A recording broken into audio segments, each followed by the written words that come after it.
Yes, good afternoon, everybody. You're welcome again. Happy weekend, home and abroad. To everybody there, happy weekend.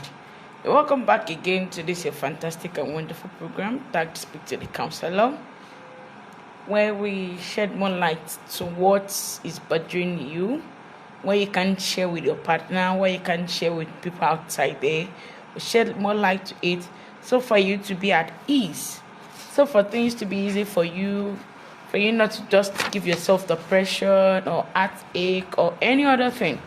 Good afternoon again. Happy weekend to everybody. Trust you all had a nice day at work, or you still have a nice day at work. Sit tight, sit back, because today's topic is is very, very, very essential. It's important, and it will encapsulate you to so many things. Not to waste much of our time. Today we're going into social personal counseling, which is the third range of counseling. I call it social personal counseling. You can also call it personal social counseling, but I prefer you people call it social personal counseling. Now, what is social personal counseling? I said this is a type of counseling that focuses on addressing an individual social and personal aspect of life. I said this social personal counseling or personal social counseling. I said this is a type of counseling that focuses on addressing the social and personal issue or aspect of an individual's life. And this aims to help individuals understand and manage their relationship, behaviors, emotion within their social environment. This aims to help individuals understand and manage their relationship, behaviors, and emotions within their social environment. That's social personal counseling.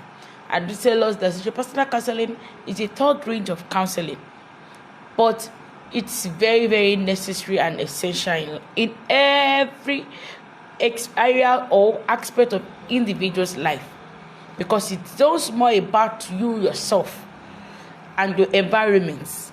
Personally, you yourself personally, your environment, the world at large. That is what social personal counseling is all about. Now, under social personal counseling, today's topic it's going to be very, very interesting. I target domestic violence counseling. Domestic violence counseling. We all know what domestic violence is. Now, domestic violence on its own, counseling on its own. Yes, we all need counseling about this domestic violence, because it's very, very rampant out there. In this world, we have domestic violence. Listen to this: domestic violence. This is that mainly in relationship and marriage.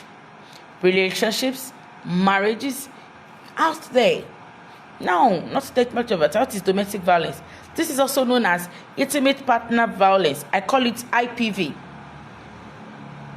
Intimate partner violence, IPV, is a pattern of behavior in which one partner in an intimate relationship uses physical, emotional, sexual, or financial abuse to control or dominate the other partner. Let me come again, as I need to read us so as for us to understand what domestic violence is. Domestic violence is also known as intimate partner violence. I call it IPV. IPV, intimate partner violence. This is a pattern of behavior in which one partner in an intimate relationship uses physical, emotional, sexual, or financial abuse to control or dominate the other partner.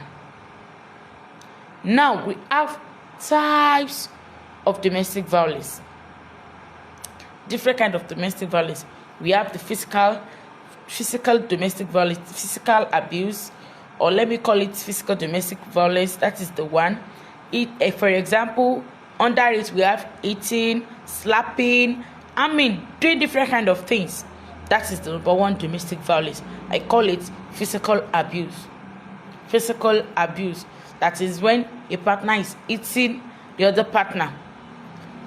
when having a little conversation and maybe the other partner got angry, instead of you people to sit down amicably to settle it, no, the next thing is bam, eating, slapping, causing different kind of commotion. That is the number one stage of domestic violence, physical abuse. The second one here is emotional or psychological abuse. Emotional or psychological abuse.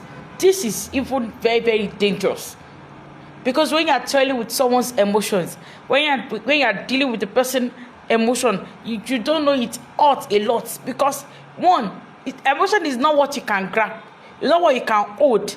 It's like you're hurting it psychologically. That's why we say it's a psychological abuse.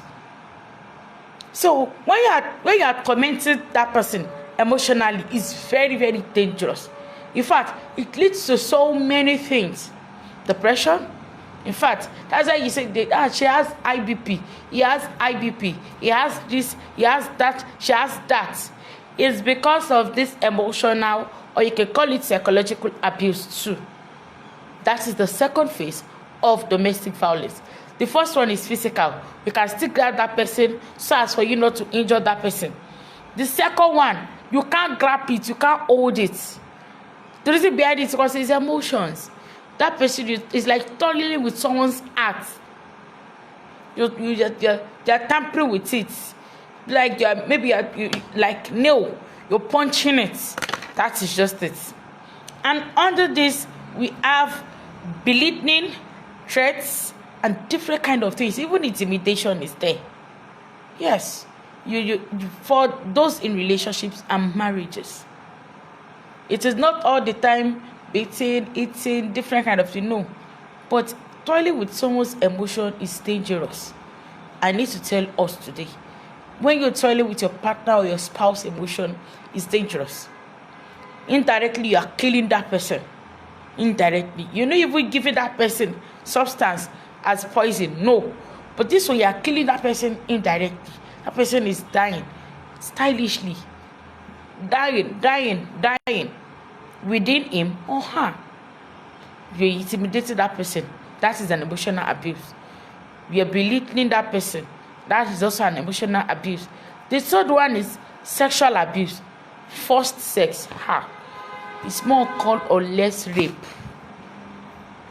I call it rape, or we call it rape. Forced sex. The sex that is not coming from your heart. The sex that is not. I believe when you're in a relationship or when you're in a marriage, this sex is a thing of free will. When both partner will enjoy to the fullest. So when there's a domestic violence, sexual abuse comes in. Forced sex, sexual assault, or using sex as a means of control. There are this, let me say, documentaries I do watch. They have to tie them down, or let me say it's a movie. They have to chain the right hand, the left hand, the leg for sex. That's sexual abuse. Oh goodness, it's also not good. Also, let me say, types of domestic violence. Now, financial abuse. Those in a relationship or marriage, there's also financial abuse, in which people don't know is also a domestic violence. It's not that common, but the main thing people say is he hit my head, he dashed my head against the wall, he punched my mouth, this and that. No, he's toiling with my emotions. No, sexual abuse. The fourth one is also financial abuse. Financial abuse is controlling or withholding financial resources or using financial dependence to maintain power. There are some marriages or relationships when the other spouse or the other partner is not that financially okay or buoyant, and when the other partner is okay, instead of him or her to cover up for that little time, it's not that he's not going to bounce back to his feet. So that is financial condition. So that is financial power.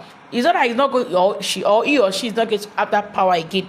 No, he or she will come back. But the problem is, for you to cover up for your spouse or your partner is difficult.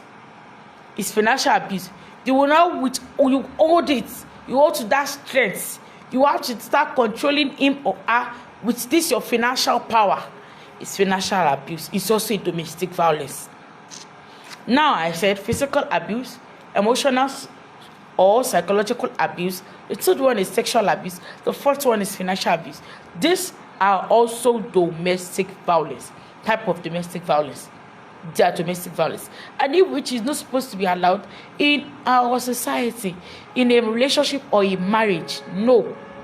Even toiling with someone's emotion is when you've been in a relationship for a very long period of time, and your partner or your spouse is telling you, let me see your parents, and you're denying him or her from seeing your family, from seeing anybody, from even associating you with anybody. You're also toiling with that person's emotion, because the love that person is having for you, you're taking it for granted. Indirectly, you're not giving him the chance to go outside to look for another girl. You're not giving her the chance to go outside to look for another man. It's also you toiling with that person's emotion. It's also a means of domestic violence. The common domestic violence we know in our society is the physical one, the physical abuse, which is beyond that. The physical abuse, you can still amend it. It's even in time you'll be able to withdraw yourself. But what of the emotional abuse? Some people, you see them, they tell you they're dying inside of their marriage. They will not tell what they are facing. The only thing maybe is facing is not beating her. She is not beating him. She's not doing this. He's not doing this. No. When you listen or you should hear a couple or a partner or a spouse or anything still telling you he or she is going through a lot in a marriage, sit such person back. Definitely that person is dying underneath and the person is not saying anything out. Is it that emotional or psychological abuse, financial abuse, sexual abuse, or physical abuse? Some people even now, they don't even carry mark on their face. They don't carry scars on their face. No. Please, and please, that was I just had to tell us that today's topic is going to be very, very interesting. Because I want people out there to learn. We need to stop this domestic violence, please. Marriage is meant for you to enjoy, to gather things together, to achieve great things, to raise God's kids, God's children, future president, future governor. But when there is a domestic violence in the family, what do you want to raise? I've seen a family, or let me say I've seen a couple, in which the man beats the woman in the presence of their children. And they have only 2 kids. That is domestic violence, physical abuse. Now, when the little one wants to pee, and the little one does not talk in time, the other one will have to beat her. Meanwhile, a male child and a female child. The male child is the eldest, the female is the youngest. Now we imagine, got to think of it. And if you should tell him, why are you like this? That is the way my daddy beats my mom. Just imagine. That is where your dad beat you. It got me. I was almost crying that your dad beats your mom. So it's a must for you to now beat your sister like that. Yes, because my daddy says anytime you don't beat a lady, their success is not always 100%. I was like, wow. So it hurt me a lot. Hurt me. That is a marriage, oh. And they will still dust their hands, still come to church or go to mosque, and they will still sit down and pray together. And they will confuse us. I do say it now that birds of the same feathers flock together. They confuse the owner, not even convince again. They confuse the owner, not confuse the owner. Because when they come to church, the woman is not ready to talk. When the man is telling you, if you talk, I'll kill you. The man is not ready to talk. If you talk, I will kill you. Imagine. Now they already bringing, or let me say, they already giving the children bad training. The kids are already imbibing something that is not good. It's uncalled for. Now we need to change. The 5th one is digital abuse. Using technology to monitor, control, or harass a partner. Digital abuse. The 6th one is stalking. Why are you stalking me? Is unwanted contact or surveillance that causes fear or distress.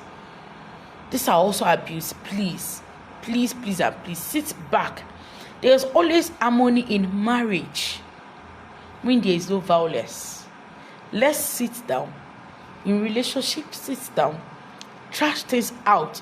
This, even though if your woman is saucy, there's a way you walked up to her to tell her, babe, I love you, I want your hand in marriage now.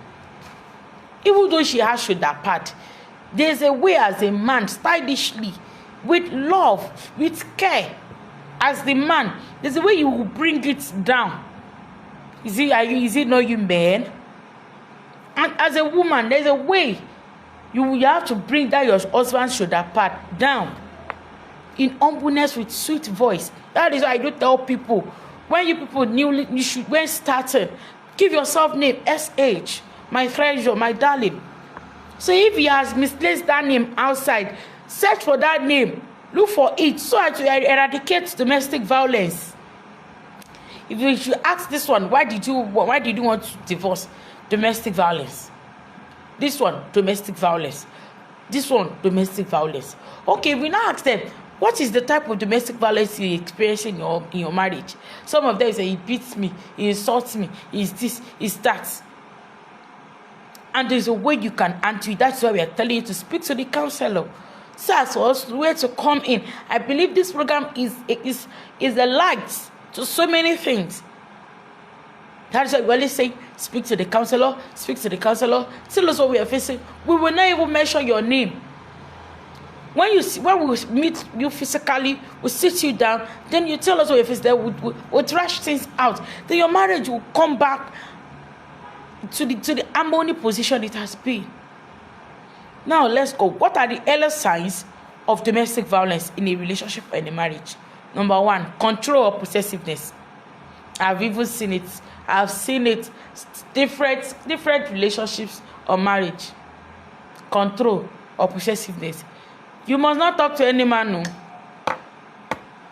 As you are going like that, if truly you are my wife. As you are going like that, I'm giving you 2 hours or 3 hours to come back here. The second one is jealousy or excessive question. Hello, where are you?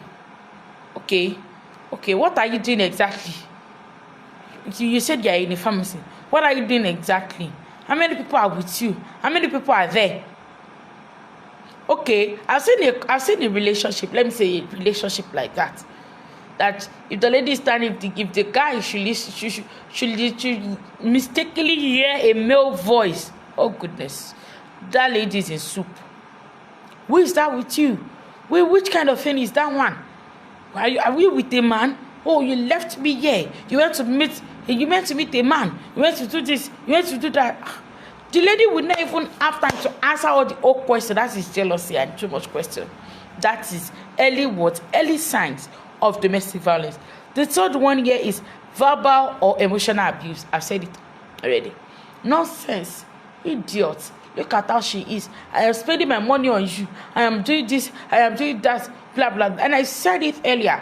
A relationship whereby a partner is not willing to show you his family or a family, don't stay. Because when all this thing is going, when this issue, because it starts from relationship. There are some things we overlook in the relationship, whereby when we just get married fully, the thing would escalate and it's uncontrollable then. So people will now start asking you that, but we're during your relationship days now, did you experience such? I'm like, yes, but you were thinking it will change. Nobody will change. That is where domestic violence comes in. That is why I'm telling us now the early signs or what or any other thing that you will see for you to know that this is the sign of domestic violence, for you to pick race. Now, the first one is emotional reactivities or entitled behavior. When I talk, the person will answer you, babe, what do you want to eat? I have prepared your food, eat it yourself. Babe, sleep on the bed. Is your business? Babe, this, when you're entering late, is your father that paid this house rent? You know, there are some guys like that now. Now, Papa paid this house rent. Don't make me pay my house rent. If you are not interested in it, if you are not comfortable with the way it is, then move to your papa house. Imagine. And we started with love. So where did the love go? When you know that, as a man, when you know that this lady, if I should later get married to her, I will lose interest, or I'm not ready to get married. So why do you have to disturb her? You should have allowed her to stay on her own. Another man will come for her. Or a lady, when you know you cannot cope with that man, maybe you from onset, you are asking for 10K, he's giving you 5K, you cannot cope with it. You should have allowed the man to go. Another lady that is comfortable with it, she's okay with it, will come for it, instead of engaging ourselves, involving ourselves in domestic violence. It's all called for. In fact, it's very, very rampant these days. The rate at which I'm just hearing this. Why? Domestic violence. This one. You see guys like blasting ladies. See your father that paid this house rent. Imagine. The house that you brought me in. I did not say my father's house. I'm tired of it, oh. Please, please, and please, and please. We need to change. Let's be the architect of change in our relationship, in any marriage, please. So as not to die untimely. See, this thing called word is very, very, very okay and good than to go to the world beyond. When we are cultivating bad habits, we are making use of it. Now, what are we going to lay down for our children coming, the next generation behind us?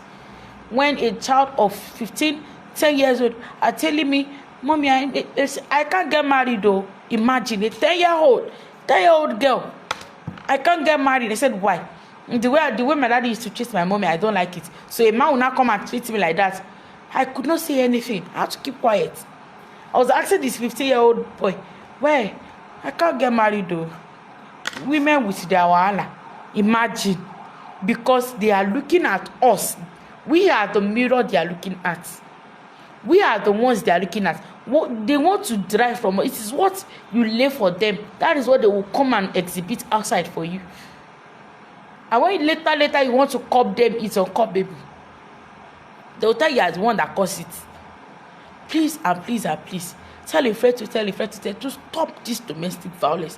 Let's bring back the harmony into this relationship or your marriage. When you date a guy, or you've dated a guy for 4 years, and the guy is willing to meet your parent, not able to do introduction, no, but the guy is willing to meet your parents, to walk up to them, to get used, because it's also part of relationship techniques. It's not only you that he wants to get married to; he must know your family too. And you're hiding your family from this guy you claim you love for 4 good years. Who does that? It's also a domestic because you are toiling with his emotion psychologically. It's also an abuse. Now, the first one I had to just try there is isolation. You isolate yourself. Then, what are the causes of domestic violence in a relationship or marriage? Number one, childhood trauma. Like the one I said. That is, my daddy said, if you not beat a lady, their senses is not always 100%. You've given the child trauma. If you not beat a lady, imagine. You not beat a girl, you not beat a lady, you not beat a woman. Her senses will not be 100%. Who removed from the sense? No, who removed from the sense? Back today, back tomorrow, that's what else? Now, or exposure to violence. I said it. Okay, or a man who is insulting a woman, a husband insulting a wife in the presence of the children. That is the rubbish your parents they did that you are also doing. Imagine when your child too is seeing such. I've seen ladies, grown-up ladies, that they said they can't get married. In fact, the expert, the father was even pleading with them. They said they can't get married though. What? They are okay, they are well to do. They said they can't get married. Imagine. Because they were exposed to violence at a very, very tender age. At a very, very tender age, they were exposed to violence. And which is not supposed to be. Now, another one is mental health issue. Maybe depression. Depression can also cause it. When you are depressed, I used to advise people, when you are depressed, you need to get ill before you go into any relationship or marriage. when you're depressed. You need to discover yourself. You need to just bring back yourself to who you are before you go to, because you should not affect your partner or your spouse, so that it will not result in one spanner lost. Now the third one I just jotted that because of our time here is what low self-esteem or insecurity. There are some guys like that or ladies like that. They don't feel secure with their partner. So if you know you are not feeling secure with your partner, you cannot bring out trust. Don't go into relationship. Not to talk of marriage. So avoid domestic violence. Again, the personality disorder, borderline. There's a person I've told us I will treat this personality disorder again. You see, this borderline personality disorder, it does not allow people to, just a man to mingle with people in the society, in the office, a woman to mingle because of this, their personality, the disorder. That is just it. Now, with all this, some people, they lack empathy. They cannot put themselves in your shoes. No, erase it. They cannot put themselves in your shoe. So, signs of domestic violence. Number 1, unexplained injuries and brushes. I've said it. What happened here? I dashed my eyes or my head against the wall. Say, Leo, they had issue yesterday night though. So there was no light, even your phone light, to check, to confirm that where you're going to, there is no way there. No domestic violence. The second one is, after the brushes and every other thing, fear of anxiety, isolation from friends and family. That is also borderline personality disorder. We'll still come up with this personality disorder. We'll still talk more on personality disorder. Now, forced sex or sexual coercion is also part of it. Domestic disorder. Not to take much of our time, domestic violence counseling. This is a specialized form of therapy that individual affected by domestic violence, emotional abuse, or relationship trauma can recover from their trauma. This domestic violence counseling, individuals affected with this domestic violence can recover from this therapy, as there's a therapy that will make them recover from their trauma. That is why it is called domestic violence counseling. You can just it's necessary and it's very, very important as an individual to come out of your domestic violence, to come out of your pain, so as to live your life, so as to get your freedom. I have seen people like that, and we have to speak to a length that if I had to tell them I need to sleep. And now they are fine today. They have to come out of their pain because of this domestic violence counseling. Now, I need to tell us that importance of domestic violence counseling, safety and support. 1, trauma recovery. I said it. 2, trauma recovery. 3, empowerment. There'll be empowerment for you. Those are the benefits and importance of domestic violence counseling. 4, education and awareness.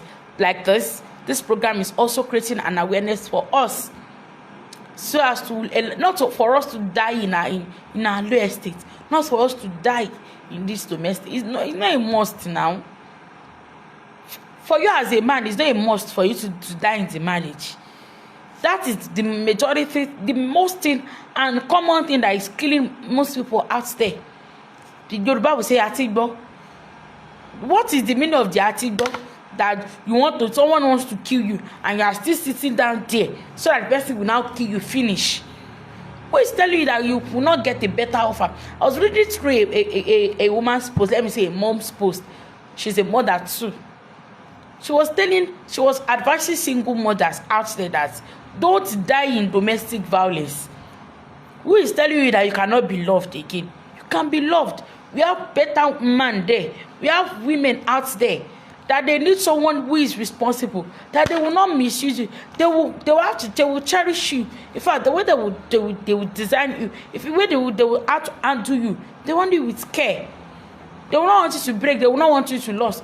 Then you just sitting there in domestic violence. It's uncalled for.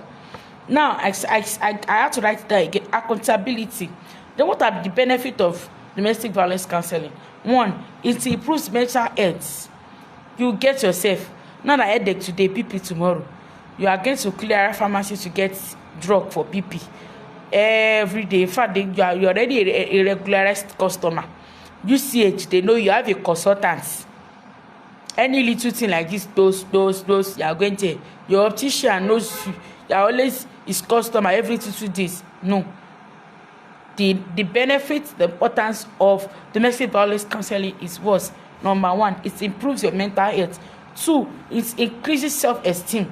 Not that, if I leave this now, who wants to get married to a single mother? Even if you don't want to get married, get something doing and get yourself. I was reading through I said it a post today. The woman said, get yourself engaged as a single mother. See, you see men coming after you. Responsible ones for that matter coming after you. Then I had to write there, that better coping mechanisms, improved relationship, increased safety, lasting, and that's all. So lastly, before I leave, domestic violence is never the victim's fault. Do not blame anybody for domestic violence.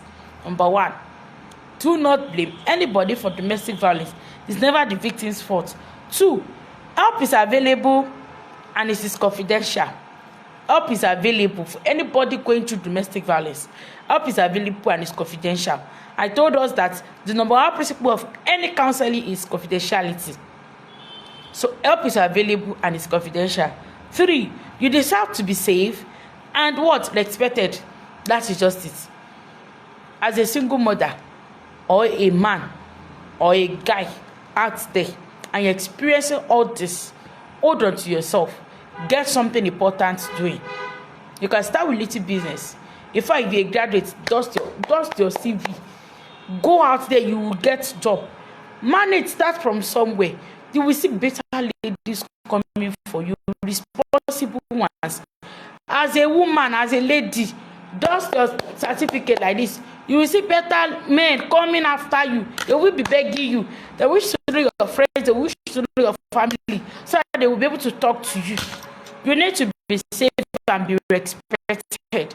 You're somebody of high caliber.